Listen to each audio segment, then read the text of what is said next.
your company's evolution towards a digital business, how do you see the role of IT leaders as service providers internally? Anybody would like to take a crack at that? I'll take a crack. At the end of the day, people are leveraging IT to get a competitive advantage in business. The better, the faster, the quicker you enable your people internally, the better advantage you're going to have in the marketplace. And it's all about how do you enable your company to either make money or save money. And the time has come when IT is business. You know, if you're only doing hardware or software, you're not succeeding. You have to add value to what they're trying to do. And that's where if you open up the options to them and really become a part of them, if you're solving a business problem, that's when the CEO says thumbs up. Otherwise, you can be sitting out of the door and they can be doing service with somebody else. So how do you see the IT function within a modern digital enterprise evolving to adapt to that? You have to partner across these different groups to be successful. And you're not going to do that if you're proprietary in how you communicate across the organization. So you have to be an advocate across the different groups. You have to be able to adapt very quickly. You might develop a solution that's good today, but tomorrow it doesn't meet their needs. And so when you have to worry about an organization that takes weeks or months or years to respond, it's not going to be of value to your business anymore, because by then the problem will have changed enough so that you're not relevant anymore. Over the years, we always have had this collaboration between IT and lines of business. On the other hand, sometimes this is seen as or perceived as building shadow IT, and this comes with risks and would come with compliance issues, would come with regulatory issues. So how do you strike a balance between these two worlds? They're always trying to push the envelope, and so they end up being at the leading edge of the curve, and so they'll develop solutions on their own if we don't provide them for them. And so we need to try to keep ahead of them and provide solutions for them before they think of them. We really embrace the service-oriented architecture, and we like to have small teams working on problems with basically inputs and outputs defined. And from then on, what we see is that any risks or any kind of downsides are mitigated because of the size of the team and the resources allocated to that one problem, and that's kind of scoped on the business side. And then, just as we've been talking about from a service provider perspective, speed is the name of the game. And that allows us to move quickly, out-innovate our competitors, and ultimately we always look at the people benefiting from our IT operations as our customer, even if it's internal. Building off that thought, can you talk about the importance of open standards, open communities, open source to helping you gain that agility and speed of delivery? We see collaboration across the globe to problems that if it was an individual company trying to hire the right people to solve that problem, it could take years.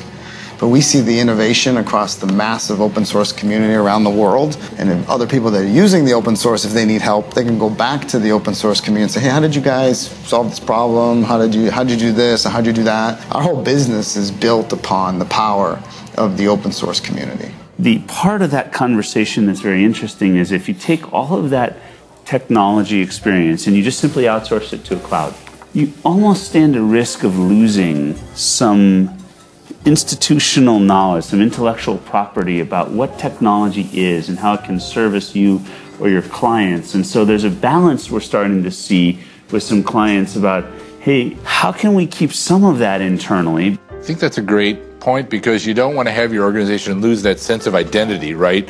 Because you have a lot of technical expertise in-house, and you want to leverage the cloud environment and the capabilities of the cloud without losing your organization, because if you just outsource everything to the cloud, then why even have an organization?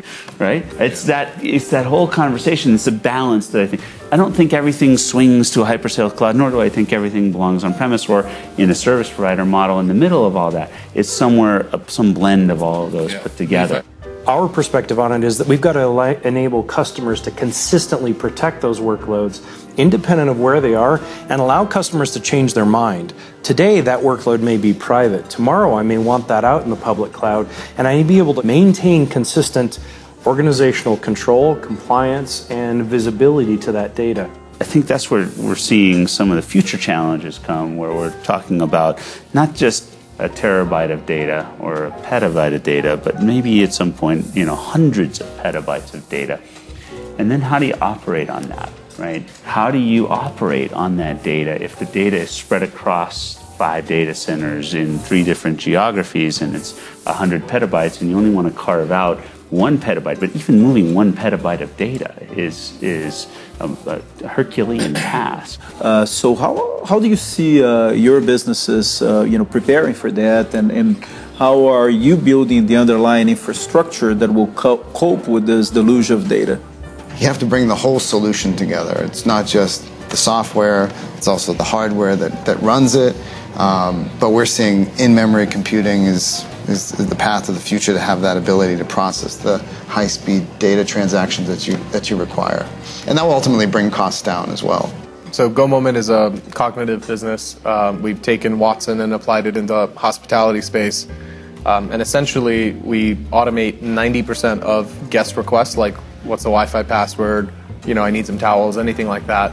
And the way we've been able to do that is by spending as little time as possible thinking about the hardware and abstracting that away from our engineers as much as possible, and focusing on that customer experience piece. And having a partner like Watson has been incredibly helpful in that. I think, in some stark contradiction to my friend Raj here,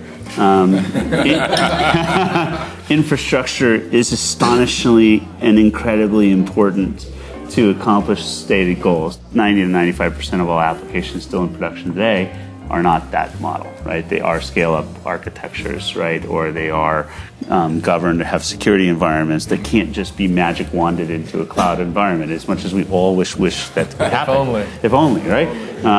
But they don't, right? So that differentiation piece of having technology expertise in-house is extremely important to be able to leverage to future capabilities for our business model. And I would agree with them that infrastructure is important. Yeah.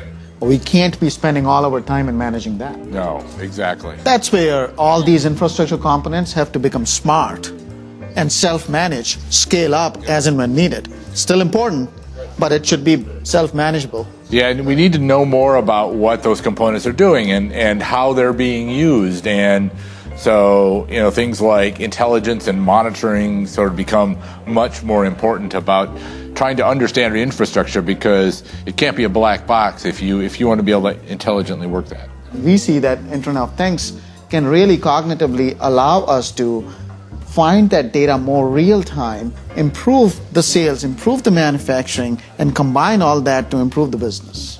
What an incredible conversation. I think this gives us just a glimpse into kind of the future ahead and the capabilities that we can bring to bear as we usher this new era of cognitive computing. So thank you. Thank you. Thank you.